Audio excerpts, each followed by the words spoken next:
I basically moved all my equities in the crypto sector. Blockchain technology has actually the potential to reshape like whole finance infrastructure and also like financial ownership. A lot of stuff can scare you in life, but you gotta always face it with a positive mindset. It's super hard to be your own boss. I think having co-founders aligned with your vision, aligned with the way you operate is super important. Raising capital is not only about the transaction. You're actually bringing him as a partner of your mission. Hey guys, welcome to Insight Engine, where we talk with entrepreneurs and professionals about their journey, what they have learned, and how we can learn from them. So, if you can introduce yourself, I think that's the best way we can start. Thanks, Rocky. Pleasure to have this going on with you. The name was perfect, Giordano. 25 years old. I'm an entrepreneur investor from Italy, from Rome. This is where my company is well incorporated. You are 25 and you have already started your entrepreneurial journey. So, if I ask you, is there anything that makes you afraid? I would say no, because I believe a lot of stuff can scare you in life, but you gotta always face it with a positive mindset and face it in a way that it's part of each journey, having good and bad stuff. There's no need to be scared about anything. You just gotta be positive. So when I left my job to start a business, my parents were saying the company is so near to our house. Why are you doing it? I was not afraid because my father was there. I had a kid. I have my wife. And I know my father was there to support me. That's why I wasn't afraid. So I feel like there is always something that gives us the strength to start something. These two questions. Do you think you are in your early stage? That's why you are not afraid because you have more time to explore, or you have some kind of strength? What's your take? You can have fear that you or worry that a situation can't go the way you plan for any type of situation. In my opinion, it's always about facing it with a plan and facing it with the positive mindset and approach, and that every outcome will be how you actually want it to be. But you always acknowledge or be aware that stuff can go less well than you expected, but you got to be ready for that. I think for anything, you got to have motivation and you got to be always with this type of approach. It's always with a positive approach and not getting triggered by my thoughts, because the thoughts can actually basically affect the way you face situations. It's for me, it's about being aware, rationalizing things, and at the same time, always enjoying and always having a positive approach. When you started thinking of earning money, why didn't you start thinking, I will work for someone and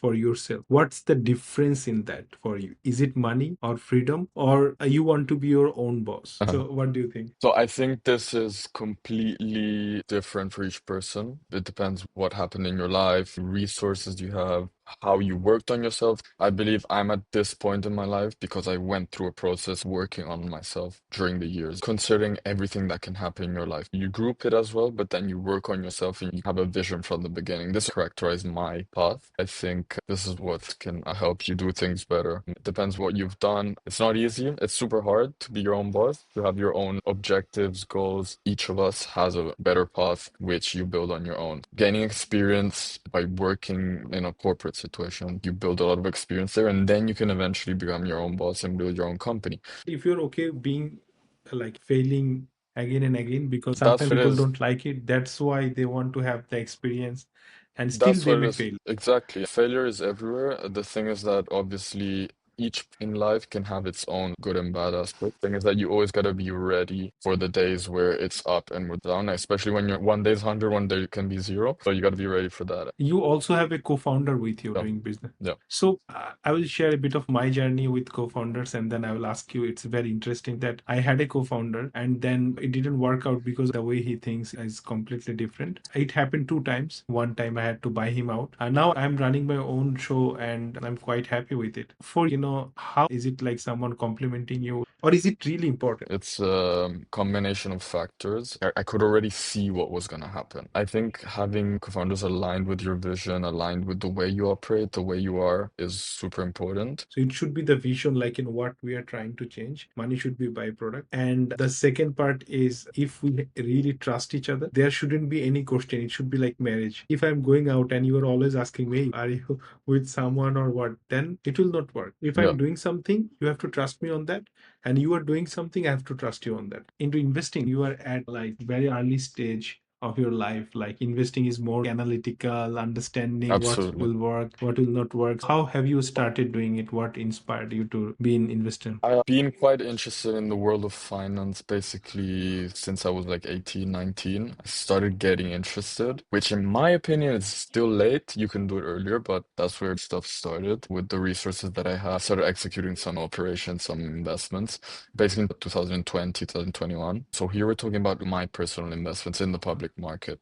I started a quite analytical and research-driven approach. I would spend hours skimming companies in high-growth sectors, with reading earning reports, studying their history, their team, and identifying financial signals. I then built my own strategy, obviously taking inspirations from the bigger investors in history. So like looking at the 5 years revenue growth, the current annual revenue growth of about 5%, or the growing dividends. I dedicated a lot of time to that, and that allowed me then to actually have a structure, which is what you need, and then build a strategy, because these are some like a few components that if you're missing these, it's hard to actually succeed. Because being able to start making money, the beginning was a little bit hard. Then just to finish on the investment side, I started basically from 1.5 years ago, I started getting a lot interested in the crypto aspect. And then I developed a more structured, forward-looking approach there. And I'm really a 50-50 invested right now between maybe I would say like 70-30. I basically moved all my equities in the crypto sector. I always kept thinking about crypto, but I never had the courage to really explore Yeah, it. that's what you need. If you have 5 lines to say,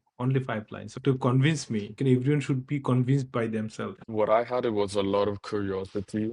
And now I reached the belief where the blockchain technology has actually the potential to reshape like whole finance infrastructure and also like financial ownership after you get motivated. And this leads to you building your own perspective, your own strategy, and being into it, but also being aware that you might not succeed at the beginning and go through hard times. If that's part of your vision, you can definitely grow in a sector like crypto, which is not easy. I keep learning stuff. Last time we discussed your childhood. I wanted to start with that because my father was also switching, not like you have moved country to country, but Yep. I was just moving district to district. How it shaped your life? Love to know more. Yeah. I've been traveling since I was actually a baby. So when I was 11 months, we traveled. I lived in many countries, New Zealand, Cyprus. I lived in Zimbabwe for 1 year because my mom was working in an institutional level in Italy. But definitely, I think it's always positive to be able to travel, meet people, especially from a young age, Yeah. specific level. So I always think it's an amazing aspect to travel. I want to keep traveling my entire life. We are prospect engine, so we do business development. This channel, we always try to talk about that part also. So in your business, how are you handling the business development part? Like how the new businesses are coming and how you are utilizing maybe cold emailing, LinkedIn. What's your take on this? It's not my competence because I'm the CFO, so I'm more like And handling our finances, and our COO would describe this better. It's about being able to identify what fits your strategy and what you are focused on, and combining all the aspects, like you mentioned, cold emailing, for example. We've been applying that and using a couple of platforms. Snob has been the main one for cold emailing. It's part of our strategy to onboard new investors or to present up. So we onboard companies which are raising funds, and we have a global network of investors, and we're able to then send the opportunity which aligns with their criteria. And it's not 100%, definitely. We're not there to speculate on opportunities, but we combined a small percentage of this aspect to our operations, and it's been quite successful. okay. So when any company comes to you, is it like you work with any company and help them to raise, or you are just choosing someone that you really believe in? So we have few core sectors, basically a main service, fundraising intermediation. We have also partnership facilitation, but we have core sectors because we want to transition also to the investment side.